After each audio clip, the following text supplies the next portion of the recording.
Traité de la paix intérieure du révérend père Ambroise de Lombez. Partie 2, chapitre 4. L'indolence. Pour amortir l'activité, il ne faut pas tomber dans l'indolence. Le remède serait pire que le mal. De tous les défauts que j'attaque ici, c'est le plus opposé à la paix intérieure, qui est le partage des âmes courageuses et le fruit de leur ferveur.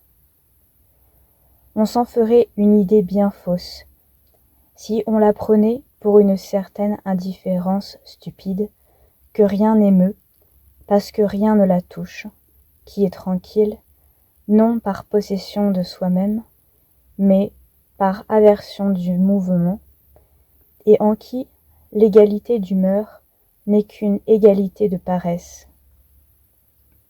Cette paix, au contraire, est un équilibre acquis à force de soins, un repos en Dieu, et non un ensevelissement dans la matière, une régularité de mouvement que les passions domptées n'altèrent pas, et non une profonde léthargie que rien ne pique et ne réveille, une nourriture délicieuse tirée du lion abattu, et non un sommeil honteux dans le sein de la volupté. Cette manne cachée est le cœur. Cette manne cachée dans le cœur est le prix de notre victoire, et d'une victoire universelle, que nous n'obtiendrons qu'après bien des combats, par un courage prudent et par une patience laborieuse. Concilio et patientia. Ceux qui se sentent portés à l'indolence doivent sans cesse se réveiller eux-mêmes, comme on réveille un léthargique, et se ranimer par l'action et par le travail manuel, comme on ranime par le mouvement des membres engourdis. Un des grands maîtres de la vie spirituelle conseille dans ce cas les austérités corporelles, qui sont connues, qui sont comme un aiguillon qui fait sortir l'âme de sa lenteur, mais il faut en cela beaucoup de modération. Chapitre 5.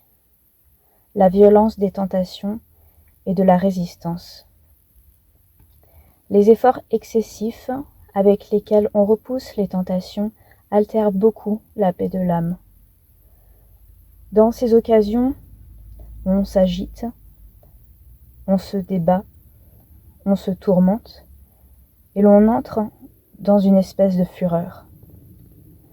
Tout est alors en mouvement et en combustion dans celui que le démon tente, et que sa propre activité tente peut-être encore plus.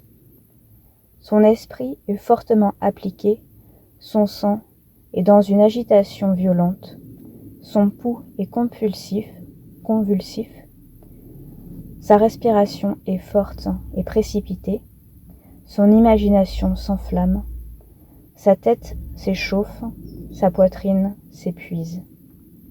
La tranquillité et le silence régneraient aussitôt sur une brèche où l'assaut est donné et repoussé avec une égale vivacité. Ce n'est pas là, sans doute, une bonne manière de rejeter les tentations. Ces violents efforts ne font souvent qu'augmenter le danger, et toujours ils produisent le trouble. Je ne dis pas qu'il faille rester dans l'inaction lors même qu'on est vivement tenté. C'est l'excès opposé à celui que je combats, et infiniment plus condamnable.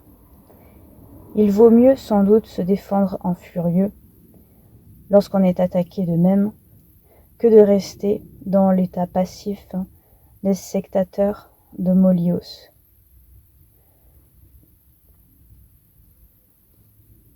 Entre ces deux extrémités, la la résistance forte et résolue, mais ferme et tranquille, tient le juste milieu, et c'est celle-là que je veux vous conseiller.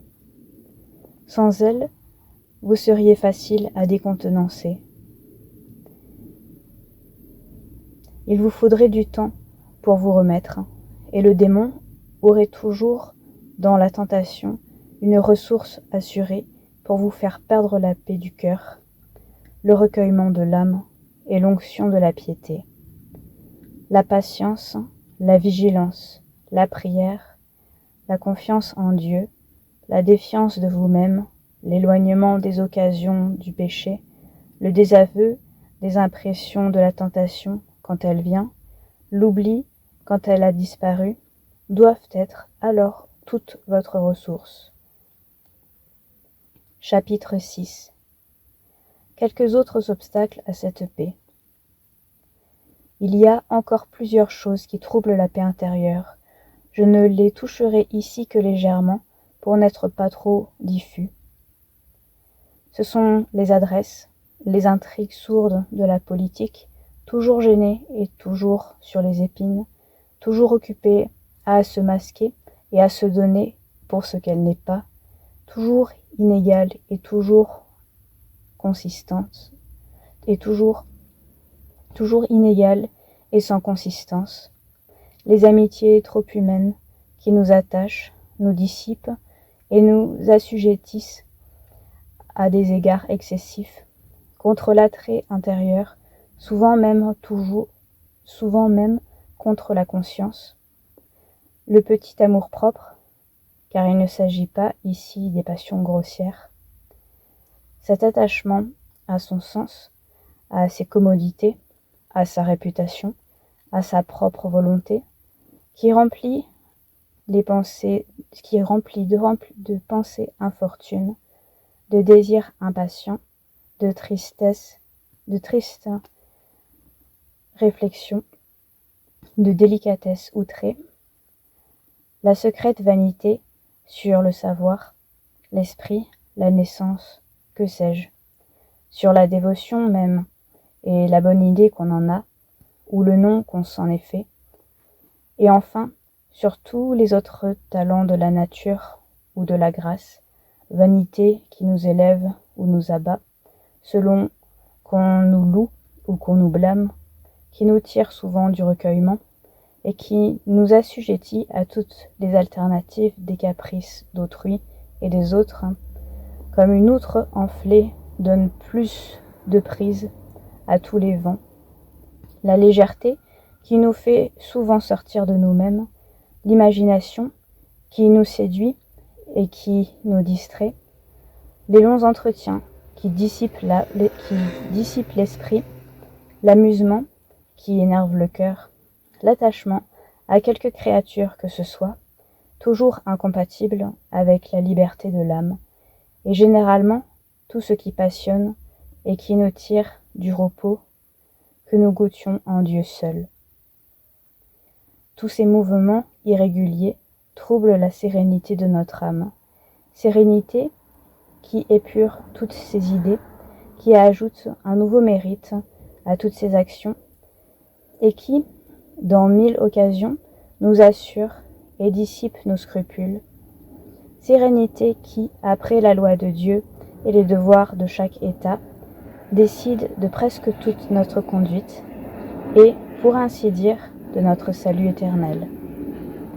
La paix intime qui nous la procure est comme la matière première de toutes les vertus et de toutes les bonnes œuvres.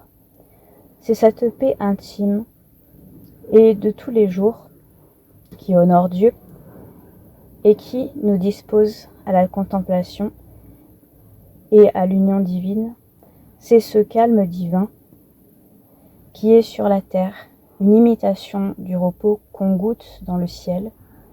Nous devons nous le procurer par toutes sortes de moyens. Pour le posséder sans altération, il faut être simple et ingénu, sans être imprudent, penser de tout et en parler d'une manière noble et élevée, mais sans hauteur, éviter les amitiés humaines sans être incivil. Il faut voir tout sans rien regarder, entendre tout sans rien écouter, autant que la nécessité le demande. Garder toujours une conduite grave et sérieuse, digne du Dieu qu'on sert et de la bienheureuse éternité à laquelle on aspire. On doit éviter l'amusement comme une faiblesse du plus bas âge, couper court aux entretiens inutiles, et dans ceux qui sont nécessaires, n'y faire rien entrer qui ne le soit.